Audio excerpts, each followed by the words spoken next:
প্রিয় বন্ধুরা, পুলসিরাত এমন একটি সেতু যা জাহান্নামের উপরে স্থাপিত হবে এবং প্রত্যেক মানুষকে মৃত্যুর পর কিয়ামতের দিন এই সেতুর উপর দিয়ে পার হতে হবে। ইনশাআল্লাহ এটি আমাদেরকে জান্নাতের দিকে নিয়ে যাবে। এই গল্পে আমরা জানব পুলসিরাত কি, এটি পার হওয়ার সময় আমাদের কি কি কঠিন পরিস্থিতির সম্মুখীন হতে হবে এবং এটি অতিক্রম করার জন্য আমাদের কোন 7টি প্রশ্নের উত্তর দিতে হবে এবং এই প্রশ্নগুলোর উত্তর দিতে আমাদের কতটা সময় লাগবে। তাহলে আসুন জেনে নিই কে পুলসিরাত অতিক্রম করতে পারবে এবং কে এটি পার হতে না পেরে জাহান্নামের শাস্তির যোগ্য হবে। ইসলামী রেওয়ায়েত অনুসারে পুলসিরাত এমন একটি সেতু যা তলোয়ারের চেয়ে তীক্ষ্ণ এবং চুলের চেয়ে সূক্ষ্ম। এই সেতু জান্নাতের দিকে যায় এবং এই সেতুর নিচে জাহান্নামের প্রচণ্ড আগুন ফুটতে থাকবে। রাসূলুল্লাহ সাল্লাল্লাহু আলাইহি ওয়াসাল্লাম ইরশাদ করেছেন, পুলসিরাত জাহান্নামের ওপরে একটি সেতু যা চুলের চেয়ে সূক্ষ্ম এবং তলোয়ারের চেয়ে তীক্ষ্ণ। প্রত্যেক মানুষকে এটির ওপর দিয়ে পার হতে হবে। মুমিনরা এটির ওপর বিদ্যুতের গতিতে পার হয়ে যাবে। কেউ কেউ ঘোড়ার গতিতে পার হবে, আর কেউ কেউ হামাগুড়ি দিয়ে পার হবে, কিন্তু মুনাফিক ও গুনাহগাররা জাহান্নামে পড়ে যাবে। আর একটি হাদিসে রাসূলুল্লাহ সাল্লাল্লাহু আলাইহি ওয়াসাল্লাম ইরশাদ করেছেন, পুলসিরাত 3000 বছরের পথ, 1000 বছর উপরে ওঠার পথ, 1000 বছর সমতল পথ এবং 1000 বছর নিচে নামার পথ, যেখানে ভয়ঙ্কর জন্তুও থাকবে। প্রত্যেকে তার আমলের ভিত্তিতে এই সেতু পার হবে। যারা নেক আমলকারী হবে তারা সহজেই এই পথ পার হবে, আর যারা গুনাহগার হবে তাদের জন্য এই পথ পার হওয়া কঠিন এবং অসম্ভব হয়ে পড়বে। যখন হযরত ইসরাফিল আলাইহিসসালাম সূর ফুঁকবেন তখন কিয়ামত শুরু হয়ে যাবে, আর যখন দ্বিতীয়বার সূর ফুঁকবেন তখন সবাই পুনরায় জীবিত হয়ে ময়দানে হাসরের দিকে দৌড়াতে যাবে। তাদের হাতে তাদের আমলনামা দেওয়া হবে। কিছু মানুষের আমলনামা ডান হাতে দেওয়া হবে আর কিছু মানুষের বাম হাতে।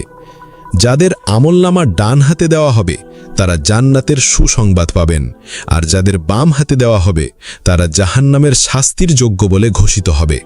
যেমন কুরআনে আল্লাহ পাক ইরশাদ করেছেন, যে ব্যক্তি অনুপরিমাণ নেকি করবে সে তা দেখবে, আর যে অনুপরিমাণ বদকাজ করবে সেও তা দেখবে। পুলসিরাত এমন একটি সেতু হবে যেখানে কোনো বিশেষ আলো থাকবে না। রাসূলুল্লাহ সাল্লাল্লাহু আলাইহি ওয়াসাল্লাম ইরশাদ করেছেন, পুলসিরাত অন্ধকারাচ্ছন্ন থাকবে, আর সেখানে কেবল সেই আলো থাকবে যারা দুনিয়ায় নেক আমল করেছে। এই নেক আমল তাদের জন্য নূর হয়ে আসবে এবং তাদের জন্য আলো দেবে। আর একটি হাদিসে তিনি ইরশাদ করেছেন, কিয়ামতের দিন সবাই পুলসিরাতের উপর দিয়ে পার হবে এবং এই সেতুর দুপাশে কাঁটাযুক্ত হুক থাকবে যা গুনাহগারদের ধরে নিচে জাহান্নামে ফেলে দেবে। প্রিয় বন্ধুরা, পুলসিরাত পার হওয়ার সময় ফেরেশতারা মানুষের নেক আমল ও বদ আমলের ভিত্তিতে 7টি প্রশ্ন করবে। যে ব্যক্তি এই 7টি প্রশ্নের উত্তর দিতে পারবে সে সহজেই এই সেতু পার হয়ে যাবে। প্রথম প্রশ্ন হবে, তোমার রব কে? যারা নেক আমলকারী হবে তারা সহজেই উত্তর দেবে, আমার রব আল্লাহ। কিন্তু কাফিররা এর উত্তর দিতে পারবে না এবং তারা জাহান্নামে পড়ে যাবে। দ্বিতীয় প্রশ্ন হবে নামাজ সম্পর্কে। যারা দুনিয়ায় ইখলাসের সাথে নামাজ আদায় করেছে তাদের জন্য উত্তর দেওয়া সহজ হবে। তৃতীয় প্রশ্ন হবে যাকাত সম্পর্কে। আমরা আমাদের সম্পদ কোথায় খরচ করেছি? আল্লাহর হুকুম অনুযায়ী আমরা কি গরিব ও অভাবীদের যাকাত দিয়েছি? আমরা কিভাবে আমাদের সম্পদ উপার্জন করেছি? হালাল ও হারামের খেয়াল রেখেছি কিনা? যদি আমরা আল্লাহর পথে সম্পদ খরচ না করে শুধু জমা করে রাখি তাহলে এই সেতু পার হওয়া আমাদের জন্য কঠিন হয়ে যাবে। চতুর্থ প্রশ্ন হবে রোজা সম্পর্কে, যা প্রত্যেক মুসলিমের ওপর ফরজ। এরপর হজ সম্পর্কে প্রশ্ন করা হবে। যদি আমরা সমর্থ থাকা সত্ত্বেও হজ আদায় না করে থাকি তাহলে আমাদের কঠোর শাস্তি দেওয়া হবে।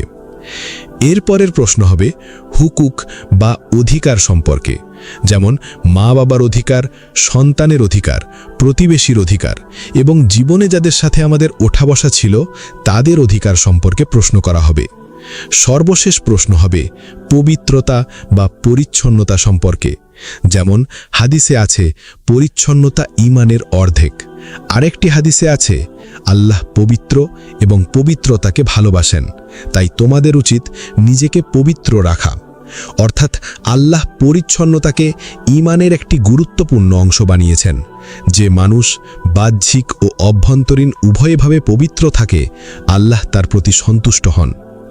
প্রিয় বন্ধুরা, যে ব্যক্তি এই সব প্রশ্নের উত্তর দিতে পারবে, সে সহজেই পুলসিরাত অতিক্রম করে জান্নাতে প্রবেশ করবে। আর যে এই প্রশ্নগুলোর উত্তর দিতে ব্যর্থ হবে, সে জাহান্নামে পড়ে যাবে। রব্বুল আলামিনের কাছে দোয়া করো, আল্লাহ আমাদের নেক আমল করার তৌফিক দান করুন এবং কিয়ামতের দিন এই সেতু সহজে অতিক্রম করার সুযোগ দিন। আমিন ইয়া রাব্বাল আলামিন।